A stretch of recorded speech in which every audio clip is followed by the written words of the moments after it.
कराची में जिस कम जो पैगाम सिंध अमन मार्च धरती विराण की साजिशन के नाकाम बनाने जो अज़म कराची के सिंध कौमी मार्च के चेयरमैन सनान खान कुरैशी की अगवानी में पैगाम अमन मार्च गुलशन नदी का शुरू थो जो नेशनल हाईवे ऐं शराय फैसल का थींदो कराची प्रेस क्लब पहुतो जिते वडे जलसे में तब्दील थी वियो।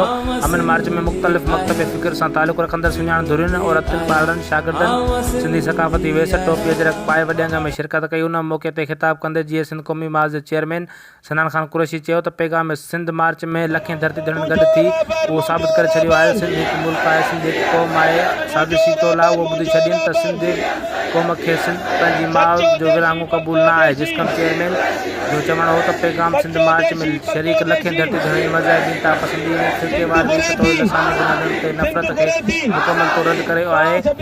सिंध पुरअमन रवादारी प्यार मोहबत कंदड़ माण्हुनि जी सरज़मीन आहे। सिंध में मज़हबी इंता पसंदी नफ़रत कंदड़ जे लाइ का बि जॻह न आहे। पैगाम अमन मार्च के मौके पर डॉक्टर नियाज़ कालानी, अमजद मैसर, मोमिन समू, डाडो अतर, सुमरो समेत जिसकम जा मरकज़ी अगवान मौजूद हुआ। उन मौके पर कराची प्रेस क्लब अॻियां गवर्नर हाउस फुआरा चौक समेत जलसे वारी हंध चौफेर सिक्योरिटी जा सख्त इंतजाम किया हुआ। कंहिं भी किस्म जो को अणवणंदड़ वाक़ियो पेश न आयो। जलसे खां पोइ अमन मार्च में शरीक माण्हुनि पुरअमन तौर पंहिंजे घरनि ॾांहुं रवाना थी विया।